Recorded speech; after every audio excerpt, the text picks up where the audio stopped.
In the center of Rome, where the stones whisper the memory of empires, lies the smallest state in the world, Vatican City. Barely half a square kilometer. It could disappear on a map with a single stroke of a pen. Yet for nearly 2,000 years, this place has commanded the faith of billions and the attention of rulers, artists, and scholars alike. The Vatican is not only a city, it is a symbol.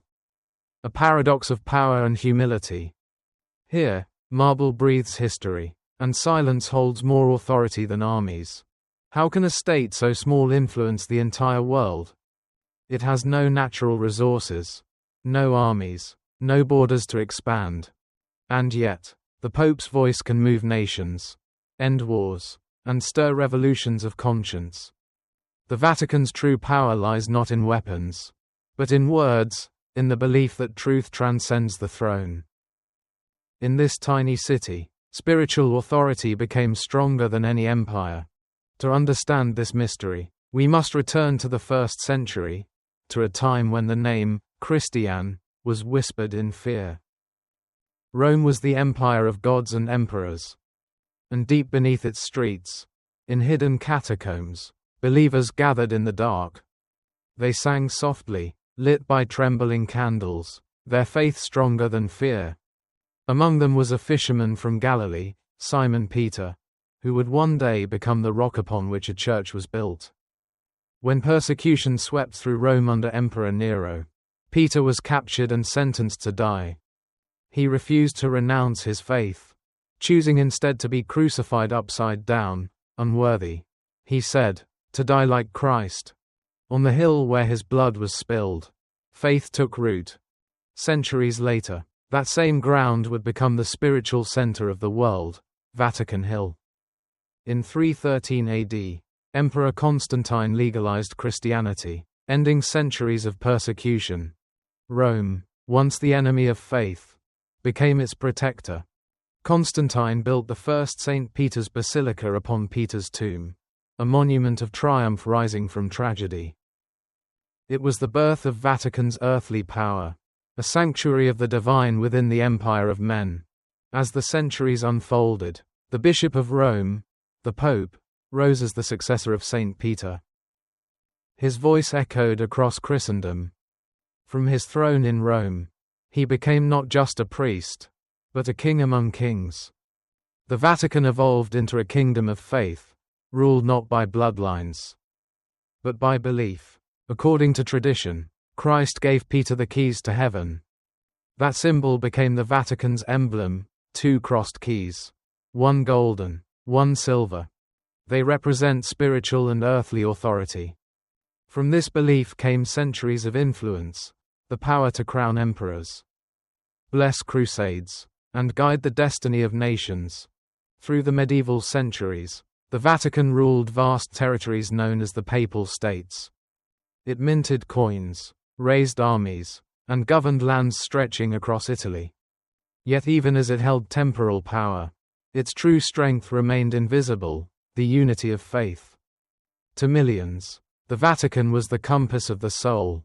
From the coronation of Charlemagne in the year 800 to the rise of monarchs across Europe, every ruler sought papal blessing. A crown without the Pope's approval was merely gold, with it, divine right. The Vatican stood at the intersection of heaven and politics. But power carries a shadow. The Vatican was made not of angels, but of men, brilliant, ambitious, flawed. Corruption crept through the corridors of holiness. And yet, even in its flaws, beauty was born. Art became redemption, faith transformed into paint and stone. When Michelangelo painted the creation of Adam, he captured eternity in color. The touch between God and man became the visual heartbeat of faith. The Vatican's walls turned into windows to heaven, each fresco a sermon beyond words.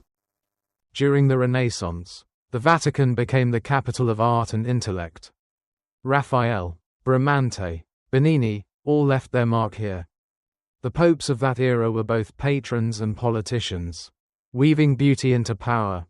In this city, faith was carved into stone and painted into immortality.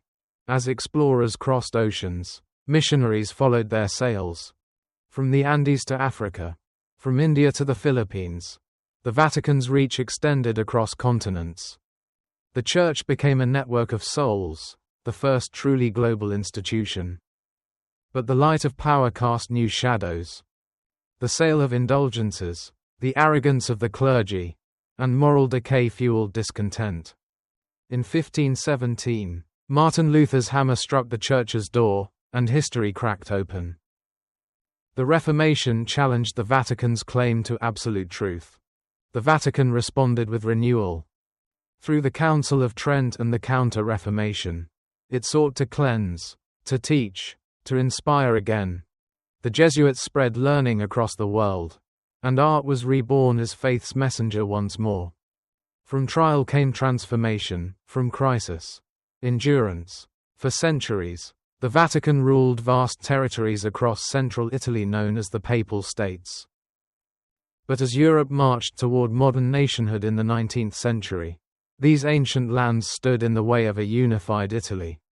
Revolution swept through the peninsula. Cities once loyal to the Pope turned toward nationalism, longing for a single Italian kingdom. In 1870, Rome itself was seized. Cannons echoed outside Vatican walls as papal soldiers made their final stand. The Pope, refusing to recognize the new Italian government, became known as the prisoner of the Vatican. A new age of uncertainty had begun. After losing the Papal States, the Vatican shrank to only a few buildings and courtyards. The Pope withdrew behind the Leonine walls, refusing to step outside or acknowledge the Kingdom of Italy. For nearly 60 years, popes lived in symbolic exile. Yet even without territory, their spiritual authority endured. The paradox deepened. The Vatican had never been smaller, and never more influential. Pilgrims still came. Nations still wrote letters. And the Pope's moral voice still reached far beyond the walls he never crossed. While the Pope remained a prisoner, the world changed rapidly. Empires rose and collapsed. New ideologies took shape. Wars ignited across continents. And yet, even in silence, the Vatican's presence remained unmistakable. In newspapers and political halls, people debated the future of the papacy. Was the Church losing power? Or was it transforming into something far greater? Something no longer tied to land or armies. In 1929, a breakthrough finally came. The Holy See and the Kingdom of Italy signed the Lateran Treaty, ending decades of conflict. In one moment, Vatican City was reborn as an independent sovereign state, the smallest in the world, yet instantly one of the most influential. The treaty compensated the Church, affirmed the Pope's independence, and established a new relationship between faith and the Italian nation. From exile, the papacy stepped back into global diplomacy. The newly formed Vatican had no soldiers, only the Swiss Guard. More ceremonial than military. Yet its sovereignty wasn't defended by force. Its shield was moral authority. Its influence came from ideas, traditions, and the belief of millions. While nations ruled land, the Vatican ruled conscience. And that made it a different kind of superpower. The Vatican during World War II. When World War II engulfed Europe, Vatican City declared neutrality. It became a refuge of diplomacy, covert communication, and silent resistance.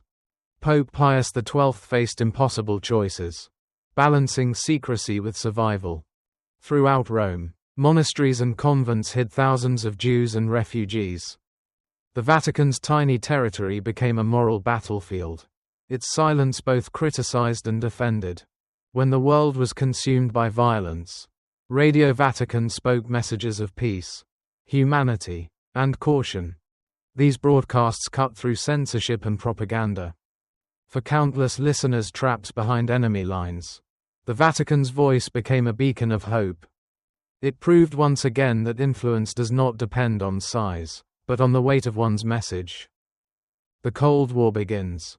After the war, a new global crisis emerged: communism versus the West. The Vatican became a strategic moral player. Popes spoke against oppression, defended religious freedom, and supported movements that resisted authoritarian regimes. Behind the Iron Curtain, believers found courage in messages from Rome. The Vatican, once cornered, now stood at the world's crossroads. John XXIII and the Council of Change. In 1958, a humble elderly pope took the throne, John XXIII. Few expected him to change the world. Yet he called the historic Second Vatican Council, opening the Church to modernization, dialogue, and reconciliation. This council reshaped global Catholicism and redefined the Vatican's role, less a fortress, more a bridge. A global church stands tall. The reforms of Vatican II made the Catholic Church more engaged with modern society. The Vatican became a center of interreligious dialogue, humanitarian missions, and global moral leadership. From education to charity, from diplomacy to peacekeeping, its influence expanded beyond religion. The rise of John Paul II. In 1978, a charismatic Polish pope shocked the world. John Paul II broke barriers, traveled across continents, and inspired millions. His influence helped accelerate the fall of communism in Eastern Europe, especially in his homeland. A single man, standing in white robes, helped reshape the political landscape of the 20th century. The Vatican and soft power. Unlike nations defined by armies or wealth, the Vatican wields soft power, the ability to influence hearts and decisions through moral guidance, diplomacy, and culture. Its ambassadors, known as nuncios, work worldwide. Its statements shift global debates on war, poverty, and human rights. Soft power turned a tiny city-state into a global player, a treasury not of gold, but of souls. Many assume the Vatican's power comes from wealth. But its true treasure is intangible: trust, tradition, and the loyalty of over 1 billion Catholics. This unity grants the Vatican a voice stronger than that of most nations. It speaks not only to governments, but to humanity's conscience. The digital age arrives. Today, the Vatican uses modern tools to spread ancient truths. Popes tweet messages of hope. Global audiences watch papal events live. Even as technology transforms faith, the Vatican adapts, proving itself a timeless institution in a changing world. A city eternal. The Vatican stands today as a paradox of history. A tiny sovereign state, yet a global moral authority. A city of ancient stones, yet a leader in modern dialogue. A guardian of tradition, yet a beacon of change. Its power does not come from size, but from meaning. This is why the Vatican remains one of the most influential places on earth. A new millennium begins. As the year 2000 approached, millions journeyed to Rome for the Jubilee, seeking renewal and forgiveness. The Vatican stood as both a spiritual lighthouse and a living museum of faith. Its ancient stones witnessed modern pilgrims from every continent, each bringing their own hopes and struggles. The new millennium carried challenges: secularism, doubt, global conflict, yet the Vatican remained a constant presence, guiding believers through the uncertainties of a changing world. Benedict XVI and the intellectual papacy. In 2005, Cardinal Joseph Ratzinger became Pope Benedict XVI. A scholar and theologian, he emphasized reason, tradition, and clarity in a world growing ever more complex. His papacy confronted rapid technological change, debates about truth, and rising tensions between modernity and faith. Though quiet in demeanor, his influence was sharp, reminding the world that ideas shape civilizations. A historic resignation. In 2013, the world witnessed something that had not happened for nearly 600 years. Pope Benedict XVI voluntarily resigned.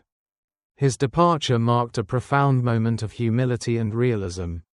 It showed that the Vatican, despite its ancient traditions, could still act with modern accountability. The throne of Saint Peter was left not in scandal, but in quiet reflection. The arrival of Pope Francis. When the white smoke rose, a new era began. Pope Francis, the first Jesuit and first Latin American pope, brought a pastoral heart to the global stage. He emphasized compassion, humility, and care for the marginalized. With his simple gestures, washing prisoners' feet, embracing the poor, he rekindled a sense of human warmth within the Vatican. A church for the poor. Francis highlighted a core Christian message often forgotten in political debate. The church must be a field hospital after battle.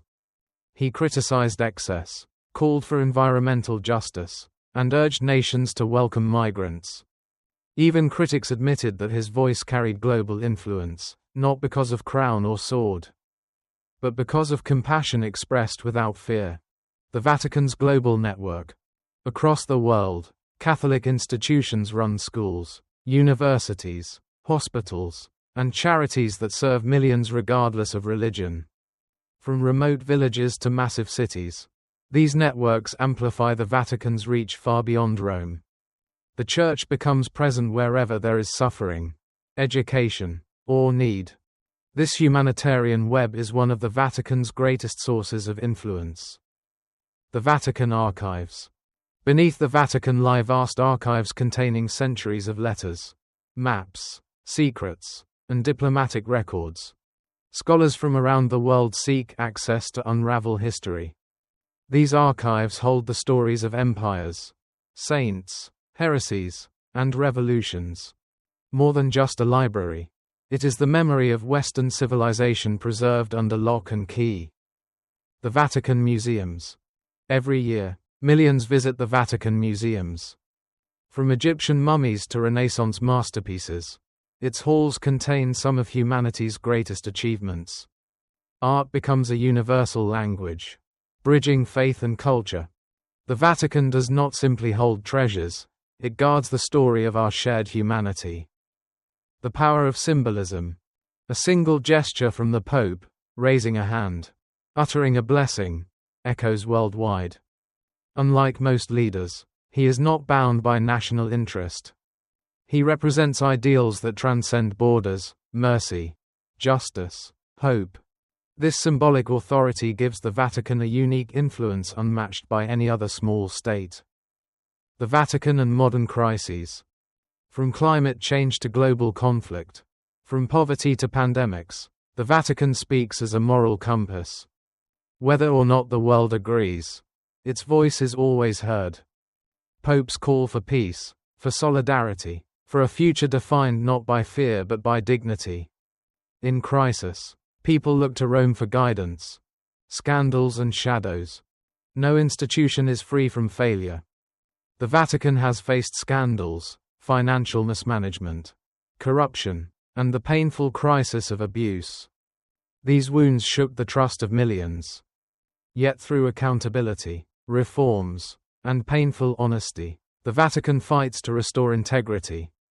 Its resilience is tested not by glory, but by repentance, a universal dialogue. In recent decades, the Vatican has strengthened dialogue with other religions, Islam, Judaism, Buddhism, and beyond. In an increasingly divided world, these conversations build bridges where borders create walls. The Vatican sees humanity not as nations, but as one interconnected family. The spirit of Saint Peter lives on. Despite wars, revolutions, and modern pressures, the Vatican continues the mission begun by a fisherman 2,000 years ago. The world has transformed beyond recognition, yet the message remains: faith, hope, compassion. In a world noisy with fear, the Vatican stands as a quiet reminder of eternal values. The spirit of Saint Peter lives on. Despite wars, revolutions, and modern pressures, the Vatican continues the mission begun by a fisherman 2,000 years ago. The world has transformed beyond recognition, yet the message remains: faith, hope, compassion. In a world noisy with fear, the Vatican stands as a quiet reminder of eternal values. Why so small, yet so powerful? The Vatican's power is not measured in territory. armies, or wealth. Its influence comes from faith, tradition, diplomacy, culture, and the hearts of believers across the world. This tiny city carries a message larger than any empire. That ideas, compassion, and spiritual meaning can shape civilizations. In its smallness lies its greatness. And in its humility lies its power.